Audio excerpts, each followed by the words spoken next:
जय हिंद दोस्तों। आज के इस इम्पॉर्टेंट लेक्चर में हम सभी डिस्कस करेंगे लास्ट 6 मंथ के करेंट अफेयर्स को, यानी जनवरी 2026 से और जून 2026 तक के जो मोस्ट इम्पॉर्टेंट करेंट अफेयर्स के क्वेश्चन हैं उनको डिस्कस करने वाले हैं। तो आप इस पूरे लेक्चर को बहुत ही ध्यान से लास्ट तक जरूर देखिएगा। लास्ट में आपसे क्वेश्चन पूछा जाएगा जिसका आंसर कमेंट बॉक्स में बताना है। तो पहला और इम्पॉर्टेंट क्वेश्चन डिस्कस करते हैं।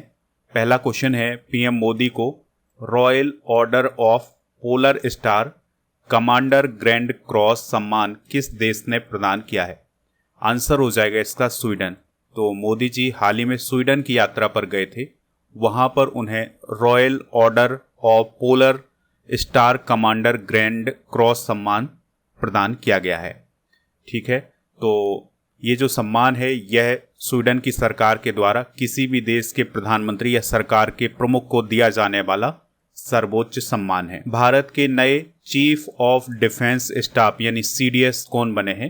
तो आंसर हो जाएगा इसका एनएस राजा सुब्रमणी। तो भारत के नए सीडीएस एनएस राजा सुब्रमणी बने हैं। यहाँ पर आप उन्हें देख सकते हैं और उन्होंने अपना जो पदभार ग्रहण किया है वो 30 मई 2026 को ग्रहण किया है और उन्होंने सीडीएस के रूप में जनरल अनिल चौहान का स्थान लिया है। यानी अभी तक भारत के सीडीएस जनरल अनिल चौहान थे, अब कौन बन गए हैं? लेफ्टिनेंट जनरल एनएस राजा सुब्रमणी। भारत के पहले सीडीएस कौन है? जनरल बिपिन रावत। तो अब तक भारत में 3 सीडीएस बने हैं। तो पहले हैं बिपिन रावत, दूसरे हैं अनिल चौहान और तीसरे कौन बने हैं? जनरल एनएस राजा सुब्रमणी। हाल ही में नए नौसेना प्रमुख कौन बने हैं? तो कृष्णा स्वामीनाथन भारत के नौसेना प्रमुख बने हैं। तो यहाँ पर आप देख सकते हैं ये हैं कृष्णा स्वामीनाथन। तो ये भारत के नए नौसेना प्रमुख बने हैं और उन्होंने एडमिरल दिनेश त्रिपाठी का स्थान लिया है और उन्होंने अपना कार्यभार 31 मई 2026 को संभाला है। उनका जो कार्यकाल रहेगा वो 31 दिसंबर 2028 तक रहेगा। किस देश के द्वारा भारत को 11वीं सदी की ऐतिहासिक चोल वंश से संबंधित कॉपर प्लेट और सिक्के लौटाए हैं? आंसर हो जाएगा नीदरलैंड। तो दोस्तों नीदरलैंड की सरकार के द्वारा भारत को 11वीं सदी के ऐतिहासिक चोल वंश से संबंधित कॉपर प्लेट और सिक्के लौटाए हैं। यहाँ पर आप देख सकते हैं ये कॉपर प्लेट और सिक्के हैं, तो इनको हाल ही में भारत को लौटाया गया है। तो अभी मोदी जी नीदरलैंड की यात्रा पर भी गए थे, तो वहां पर उन्हें 11वीं सदी से संबंधित जो चोल वंश के कॉपर प्लेट यानी जो मोहर थी उसे और कुछ सिक्के भी लौटाए गए हैं। अगला क्वेश्चन है, तमिलनाडु के नए मुख्यमंत्री के रूप में किसने शपथ ली है? आंसर हो जाएगा सी जोसेफ विजय। तो सी जोसेफ विजय अब तमिलनाडु के नए मुख्यमंत्री बन गए हैं और ये एक प्रसिद्ध एक्टर भी हैं और अब ये तमिलनाडु के नए मुख्यमंत्री भी हैं। उनकी पार्टी का नाम जरूर याद रखिएगा। उनकी पार्टी का नाम है तमिलगा वेट्री कजगम या टीवीके। तो इस पार्टी ने पहली बार तमिलनाडु में चुनाव लड़ा था, जीत हासिल कर ली और मुख्यमंत्री कौन बन गए? सी जोसेफ विजय। और विजय जो हैं वो तमिलनाडु के 9वें मुख्यमंत्री हैं। दोस्तों जो अभी तमिलनाडु में चुनाव हुआ था उसमें जो टीवीके पार्टी है उसने 108 सीटों पर जीत हासिल की थी। कांग्रेस 5 सीटों पर जीत हासिल कर सकी है और कांग्रेस और अन्य पार्टियों के साथ उनका गठबंधन है, उनके पास कुल 121 सीटें हैं। अगला क्वेश्चन है, पुदुचेरी के मुख्यमंत्री कौन बने हैं? आंसर हो जाएगा इसका एन रंगास्वामी। तो पुदुचेरी के मुख्यमंत्री कौन बने हैं? एन रंगास्वामी। हालांकि ये अभी इससे पहले भी पुदुचेरी के मुख्यमंत्री ही थे और अब उन्होंने फिर से चुनाव जीता है और अब वो पुदुचेरी के मुख्यमंत्री बन गए हैं। उन्होंने शपथ ग्रहण की है 13 मई 2026 को। उनकी पार्टी का नाम क्या है? अखिल भारतीय एनआर कांग्रेस। दोस्तों एन रंगास्वामी पहली बार 27 अक्टूबर 2001 को पुदुचेरी के मुख्यमंत्री बने थे। प्रसार भारती के नए अध्यक्ष कौन बने हैं? आंसर हो जाएगा प्रसून जोशी।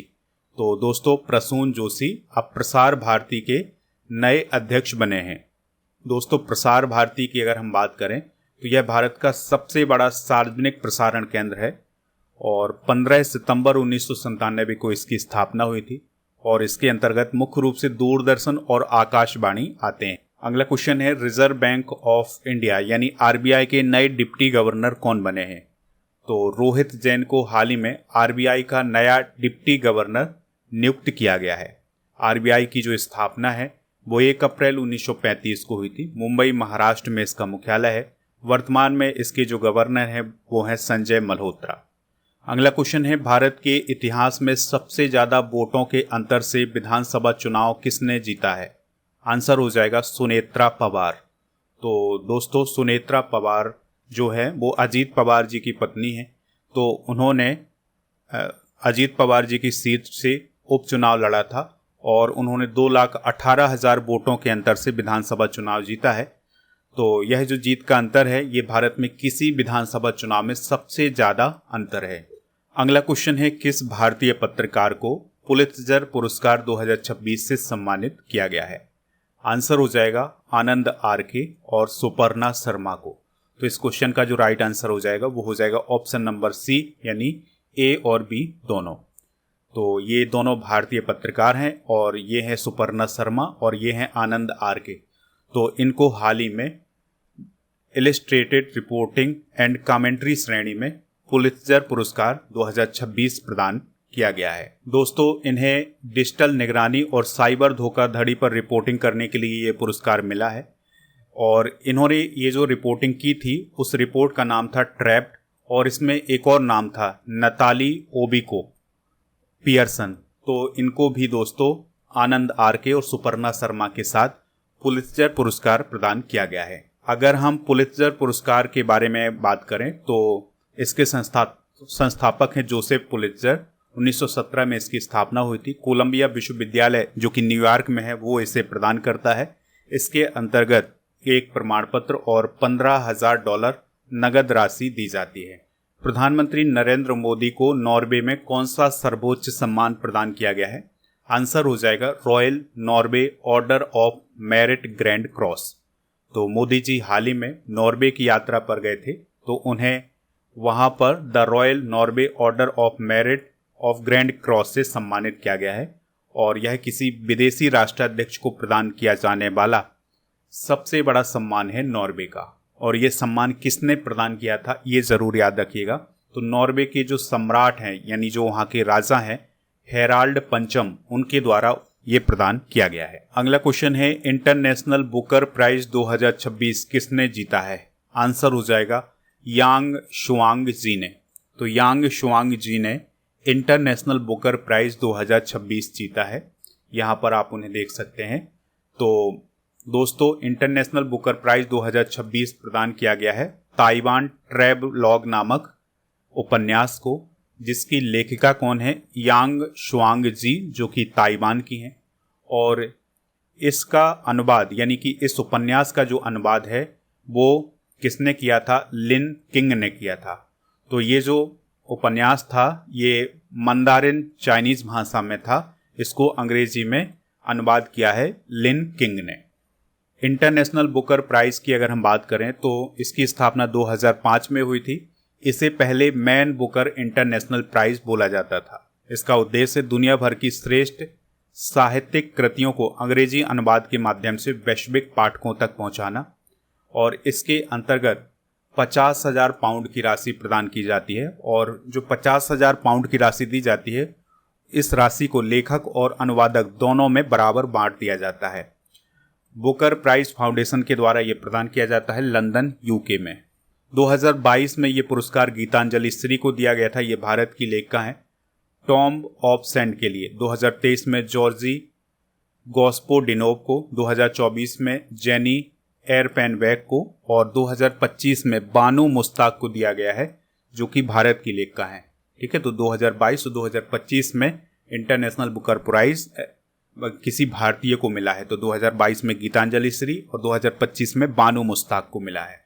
अगला क्वेश्चन है 100 मीटर दौड़ में भारत के सबसे तेज धावक कौन बने हैं? आंसर हो जाएगा गुरिंदर वीर सिंह। तो दोस्तों 100 मीटर दौड़ में भारत के सबसे तेज धावक गुरिंदर वीर सिंह बन गए हैं। तो गुरिंदर वीर सिंह ने 100 मीटर दौड़ को 10.09 सेकेंड में पूरा करके एक नेशनल रिकॉर्ड बनाया है। उन्होंने यह उपलब्धि कहाँ पर हासिल की है? तो झारखंड की जो राजधानी है रांची, उसमें हाल ही में 29वें नेशनल सीनियर फेडरेशन कप का आयोजन किया गया था। तो इसमें उन्होंने ये उपलब्धि हासिल की है। अभ्यास प्रगति 2026 कहाँ आयोजित हुआ है? आंसर हो जाएगा उमरोई में। तो दोस्तों, उमरोई मेघालय में हाल ही में अभ्यास प्रगति का आयोजन किया गया है और यह अभ्यास प्रगति का पहला संस्करण है और इसका आयोजन भारत ने किया है और इसका आयोजन उमरोई मिलिट्री स्टेशन मेघालय में हुआ है। 20 मई से 31 मई 2026 तक इसका आयोजन हुआ है। इसमें 12 मित्र राष्ट्र जिसमें Bhutan, Cambodia, Indonesia, Laos, Malaysia, Maldives, Myanmar, Nepal, Philippines, Seychelles, Sri Lanka और वियतनाम, ये सभी शामिल हुए थे और भारत तो इसमें शामिल हुआ ही था। इसका उद्देश्य था अनुभव साझा करना, सैन्य अभ्यास को मजबूत करना और चुनौतियों से निपटने की क्षमता विकसित करना। माउंट एवरेस्ट को 32 बार फतह करने वाले दुनिया के एकमात्र व्यक्ति कौन बने हैं? आंसर हो जाएगा कामी रीता शेरपा। तो यहाँ पर आप कामी रीता शेरपा को देख सकते हैं, ये नेपाल के हैं। तो इन्होंने 32 बार माउंट एवरेस्ट पर फतह की है, यानी 32 बार उन्होंने माउंट एवरेस्ट पर सफल चढ़ाई पूरी की है और यह कारनामा करने वाले वह दुनिया के एकमात्र व्यक्ति हैं। कामी रीता ने साल 1994 में पहली बार माउंट एवरेस्ट को फतह किया था। माउंट एवरेस्ट की बात करें तो यह पृथ्वी का सबसे ऊंचा पर्वत है और इसकी समुद्र तल से जो ऊंचाई है वो 8,848 मीटर है।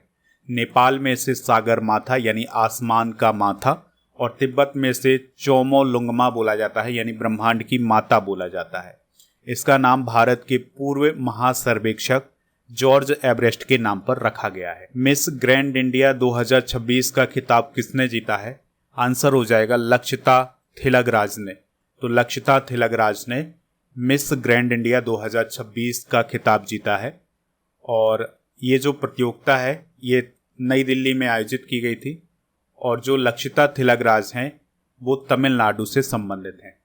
लक्षिता थिलगराज अब अक्टूबर में आयोजित होने वाली मिस ग्रैंड इंटरनेशनल 2026 की में भारत का प्रतिनिधित्व करेंगी और दोस्तों इस प्रतियोगिता में दूसरे नंबर पर रही हैं असम की मृगाश्री बरुआ और तीसरे नंबर पर रही हैं मेघालय की तन्वी मारक। केंद्रीय मंत्रिमंडल ने सर्वोच्च न्यायालय में न्यायाधीशों की संख्या 33 से बढ़ाकर कितनी करने की मंजूरी दी है? आंसर हो जाएगा 37। तो दोस्तों अब सर्वोच्च न्यायालय में जो न्यायाधीशों की संख्या है वो 33 से बढ़कर कितनी हो गई है? 37 हो गई है। इससे पहले 2019 में 31 से संख्या बढ़ाकर के 33 की गई थी। और दोस्तों अगर हम इसमें चीफ जस्टिस ऑफ इंडिया को भी मिला लेते हैं तो सर्वोच्च न्यायालय में न्यायाधीशों की जो कुल संख्या हो जाएगी वो हो जाएगी 38। अगला क्वेश्चन है मैड्रिड ओपन 2026 पुरुष एकल के विजेता कौन बने हैं? जेनिक सिनर बने हैं। तो इटली के जेनिक सिनर मैड्रिड ओपन 2026 के पुरुष एकल के विजेता बने हैं। मैड्रिड ओपन का आयोजन स्पेन के मैड्रिड में किया गया था। इसकी शुरुआत 2002 में हुई थी। तो पुरुष एकल के विजेता जेनिक सिनर बने हैं, ये इटली के हैं और उप विजेता रहे हैं अलेक्जेंडर जेवेरेव जो कि जर्मनी के हैं। और मैड्रिड ओपन में महिला की अगर हम बात करें तो इसकी विजेता रही हैं मार्टा कोस्त्युक जो कि यूक्रेन की हैं और उप विजेता रही हैं मिरा एंड्रीवा जो कि रूस की हैं। पश्चिम बंगाल के नए मुख्यमंत्री कौन बने हैं? आंसर हो जाएगा शुभेंदु अधिकारी। तो शुभेंदु अधिकारी पश्चिम बंगाल के नए मुख्यमंत्री बने हैं और वो पश्चिम बंगाल के 9वें चीफ मिनिस्टर हैं और वो पश्चिम बंगाल में भाजपा के यानी बीजेपी के पहले मुख्यमंत्री हैं। दोस्तों अभी जो पश्चिम बंगाल में विधानसभा चुनाव हुए थे उसमें बीजेपी ने 207 सीटों पर जीत हासिल की है, जबकि जो ममता बनर्जी की पार्टी थी उसने 80 सीटों पर जीत हासिल की थी। कांग्रेस 2 सीटों पर सिमट कर रह गई है। और पश्चिम बंगाल के जो पहले मुख्यमंत्री थे वो कौन थे? डॉक्टर प्रफुल्ल चंद्र घोष। 2026 के नोबेल शांति पुरस्कार के लिए किस इंडियन को नॉमिनेट किया गया है? आंसर हो जाएगा अरुणाचलम मुरुगनाथम को। तो अरुणाचलम मुरुगनाथम को नोबेल शांति पुरस्कार 2026 के लिए नॉमिनेट किया गया है। ठीक है, तो जो अरुणाचलम मुरुगनाथम है इन्हें पैडमैन के नाम से भी जाना जाता है।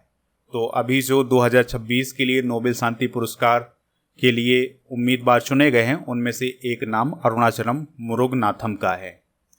अगला क्वेश्चन है, भारतीय रेलवे का नया रेलवे जोन कौन बना है? South coast railway. तो दोस्तों जो साउथ कोस्ट रेलवे है ये भारतीय रेलवे का नया रेलवे जोन बना है और ये भारत का 19वां रेलवे जोन है और इसका गठन 1 जून 2026 को किया गया है। विशाखापत्तनम आंध्र प्रदेश में इसका हेडक्वार्टर है। केंद्रीय मंत्रिमंडल ने निम्न में से किसे राष्ट्रगान जैसा दर्जा प्रदान करने का निर्णय लिया है? आंसर हो जाएगा वंदे मातरम। यानी कि जिस प्रकार का दर्जा अब राष्ट्रगान को है उसी प्रकार से अब वंदे मातरम को भी प्रदान किया जाएगा। दोस्तों वंदे मातरम को लेकर के एक नया प्रोटोकॉल जारी किया है सरकार ने और राष्ट्रगान से पहले राष्ट्रगीत गाया या बजाया जाएगा। सामूहिक रूप से पूरे 6 पैराग्राफ गाए या बजाए जाएंगे।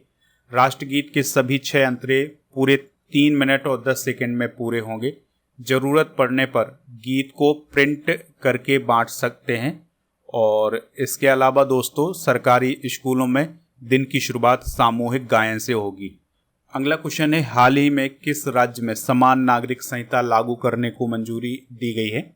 आंसर हो जाएगा असम। तो असम में अब यूसीसी लागू हो गया है और दोस्तों यूसीसी लागू करने वाला स्वतंत्रता के बाद भारत का पहला राज्य है उत्तराखंड, दूसरा है गुजरात और तीसरा कौन बना है? असम बना है। बाकी अभी मध्य प्रदेश और छत्तीसगढ़ यहाँ पर भी यूसीसी की प्रक्रिया चल रही है। आने वाले समय में यहाँ भी यूसीसी लागू हो जाएगा। अगला क्वेश्चन है, वीडी सतीशन किस राज्य के नए मुख्यमंत्री बने हैं? आंसर हो जाएगा इसका केरलम। तो केरलम के नए मुख्यमंत्री वीडी सतीशन बने हैं और वह केरलम के 13वें मुख्यमंत्री हैं। कांग्रेस पार्टी से उनका संबंध है। तो अभी जो केरल विधानसभा चुनाव हुए थे उसमें कांग्रेस के नेतृत्व वाले गठबंधन यूनाइटेड डेमोक्रेटिक फ्रंट ने जीत हासिल की है और जिसमें कांग्रेस ने 63 सीटों पर जीत हासिल की है। तो केरलम के नए मुख्यमंत्री कौन है? वीडी सतीशन। हाल ही में कौन कौन से मुख्यमंत्री नियुक्त हुए हैं इनको एक बार और देख लेते हैं। तो असम में हेमंत बिश्वा शर्मा, तमिलनाडु में जोसेफ विजय, पश्चिम बंगाल में शुभेंदु अधिकारी और पुदुचेरी में एन रंगास्वामी। हाल ही में 2025 United Nations military gender advocate of the year award से किसे सम्मानित किया गया है? आंसर हो जाएगा मेजर अभिलाषा बराक। तो दोस्तों भारतीय सेना की मेजर अभिलाषा बराक को संयुक्त राष्ट्र ने बहुत बड़ा सम्मान दिया है और उन्हें 2025 United nation military gender advocate of the year award से सम्मानित किया है। यह सम्मान उन्हें लेबनान में यूएन शांति मिशन में महिलाओं और किशोरियों के साथ सामुदायिक जुड़ाव तथा जेंडर सेंसिटाइजेशन प्रशिक्षण के लिए दिया गया है और मेजर अभिलाषा बराक इस पुरस्कार को पाने वाली तीसरी भारतीय महिला हैं। इससे पहले 2019 में सुमन गवानी और 2023 में मेजर राधिका को ये अवार्ड मिल चुका है। का 5वां पूर्ण साक्षर राज्य कौन बना है? तो इसका जो राइट आंसर हो जाएगा वो हो जाएगा सिक्किम। तो सिक्किम दोस्तों भारत का 5वां पूर्ण साक्षर राज्य बना है और यहाँ की जो साक्षरता दर है वो 99.82% हो गई है और सिक्किम राज्य ने ये जो सफलता हासिल की है यह उल्लास कार्यक्रम के तहत की है। तो उल्लास कार्यक्रम में क्या किया जाता है कि ऐसे लोगों को शिक्षा प्रदान की जाती है, बेसिक शिक्षा प्रदान की जाती है जो पढ़ना लिखना नहीं जानते हैं, ठीक है, तो उन्हें बुनियादी शिक्षा प्रदान की जाती है। अगला क्वेश्चन है, कॉमनवेल्थ गेम्स 2030 में किस खेल को शामिल किया गया है? आंसर हो जाएगा योगासन। तो योगासन को कॉमनवेल्थ गेम्स 2030 में शामिल किया गया है और 2030 के कॉमनवेल्थ गेम्स का जो आयोजन है ये अहमदाबाद में किया जाना है। इस बात को भी आप याद रखिएगा। कॉमनवेल्थ गेम्स की जो शुरुआत है ये 1930 में हुई थी हैमिल्टन कनाडा में और इसका पुराना नाम ब्रिटिश एम्पायर गेम्स है। हर 4 साल में इसका आयोजन होता है। कॉमनवेल्थ गेम्स फेडरेशन के द्वारा इसका आयोजन होता है। हाल ही में चर्चा में रहा हंता वायरस का वाहक कौन है? आंसर हो जाएगा चूहे या रोडेंट्स जो होते हैं वो इसके वाहक होते हैं। तो हंता वायरस चूहों आदि के माध्यम से फैलता है और अभी हाल ही में अटलांटिक महासागर में एक क्रूज जहाज में हंता वायरस के कुछ मामले पाए गए थे जिसके कारण पूरी दुनिया भर में चिंता बढ़ गई थी और हंता वायरस एक गंभीर और जानलेवा वायरस है और यह मुख्य रूप से चूहों या रोडेंट्स के माध्यम से फैलता है। उनके मलमूत्र और लार के संपर्क में आने से मनुष्यों में फैलता है। यह मनुष्यों में हंता वायरस पल्मोनरी सिंड्रोम या सांस से जुड़ी गंभीर बीमारी पैदा करता है। भारत की पहली पेपरलेस राज्य न्यायपालिका कौन सा राज्य बना है? आंसर हो जाएगा सिक्किम। तो सिक्किम राज्य की जो न्यायपालिका है वो पूरी तरह से पेपरलेस हो गई है। तो अब सिक्किम के न्यायालयों में सभी कानूनी प्रक्रियाएं, फाइलिंग, रिकॉर्ड, सुनवाई सभी इलेक्ट्रॉनिक रूप से होंगे। हंगरी के नए प्रधानमंत्री कौन बने हैं? तो पीटर मैग्यार हंगरी के नए प्रधानमंत्री बने हैं। उन्होंने 12 अप्रैल को हुए चुनाव में जीत हासिल की थी और अब वो हंगरी के नए प्रधानमंत्री। यूनेस्को ने हाल ही में किस किले की दीवार को विश्व की दूसरी सबसे लंबी निरंतर दीवार के रूप में मान्यता दी है? आंसर हो जाएगा इसका कुंभलगढ़ किला। तो राजस्थान में जो कुंभलगढ़ किला है उसकी दीवार को हाल ही में यूनेस्को के द्वारा विश्व की दूसरी सबसे लंबी निरंतर दीवार के रूप में मान्यता दी है। यह दीवार 36 किलोमीटर लंबी है और पहले स्थान पर ग्रेट वॉल ऑफ चाइना है, यानी चाइना की जो ग्रेट दीवार है वो है, और दूसरे नंबर पर भारत के राजस्थान के कुंभलगढ़ किले की जो 36 किलोमीटर लंबी दीवार है उसको विश्व की दूसरी सबसे लंबी निरंतर दीवार के रूप में मान्यता दी गई। अगला क्वेश्चन है, इंटरनेशनल बिग कैट अलायंस में शामिल होने वाला 26वां देश कौन बना है? आंसर हो जाएगा सऊदी अरब। तो इंटरनेशनल बिग कैट अलायंस में हाल ही में सऊदी अरब शामिल हुआ है और यह इस अलायंस में शामिल होने वाला 26वां देश है। दोस्तों, इंटरनेशनल बिग कैट अलायंस की जो स्थापना है ये 9 अप्रैल 2023 को हुई थी। नई दिल्ली में इसका मुख्यालय है और यह भारत द्वारा शुरू की गई पहल है। इसका उद्देश्य है जो बड़ी बिल्लियां होती हैं जिसमें बाघ, शेर, तेंदुआ, हिम तेंदुआ, चीता, जगुआर और प्यूमा शामिल होते हैं, उनके आवासों की सुरक्षा करना।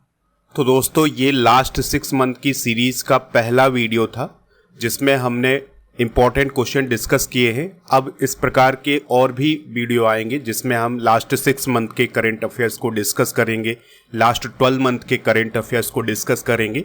आप हमारे स्टडी करके ऐप को इंस्टॉल कर लें जिसका लिंक डिस्क्रिप्शन बॉक्स में दिया गया है, या फिर आप प्ले स्टोर पर जाएं, स्टडी कर सर्च करेंगे तो हमारा जो ऐप है वो आपको मिल जाएगा। प्रीमियम कोर्स वाले ऑप्शन पर जाकर के लूसेंट का कोर्स और इसके अलावा अर्जुन जीएस फाउंडेशन बैच भी ज्वाइन कर सकते हैं। और यहाँ पर आपको बहुत सारे कॉम्बो पैक भी मिल जाएंगे, यानी प्रीमियम कोर्स वाले ऑप्शन पर कॉम्बो पैक मिलेंगे जिसमें आपको 4 से 5 चीज़ें एक साथ मिल जाएंगी। इसको अगर आप यूज करना चाहते हैं तो उसके लिए कूपन कोड यूज करें 12 month 100। और जो हमारी ई बुक होती है मंथली करंट अफेयर्स की, इसका भी पैकेज आपको यहाँ पर मिल जाएगा, हिंदी इंग्लिश दोनों मीडियम में। इसके लिए भी आपको वही कूपन कोड यूज करना है, यानी 12 months 100। दोस्तों, एक टेस्ट सीरीज वाला ऑप्शन मिलेगा जहाँ पर आपको टेस्ट मिल जाएंगे करंट अफेयर्स के और जीके के। ठीक है, तो इस टेस्ट को आप जरूर ज्वाइन करिएगा। और ई बुक वाले सेक्शन पर जाकर के आप monthly current affairs, yearly current affairs, half yearly current affairs की ई बुक प्राप्त कर सकते हैं। जून महीने की जो मंथली करंट अफेयर्स की ई बुक है वो लॉन्च कर दी गई है, हिंदी और इंग्लिश दोनों मीडियम में। आप हमारे टेलीग्राम चैनल को ज्वाइन कर सकते हैं जिसका नाम है स्टडी कर ऑफिशियल, और ई बुक वाले सेक्शन पर जाकर के आप जीके जीएस की ये सारी ई बुक भी प्राप्त कर सकते हैं। और हमारे जितने भी सोशल मीडिया प्लेटफॉर्म है उन पर भी हमें फॉलो कर लें। ऐप पर टेस्ट पास वाला ऑप्शन मिलेगा जहां पर आपको 4000 से ज़्यादा टेस्ट मिलेंगे 1 साल की वैलिडिटी के साथ।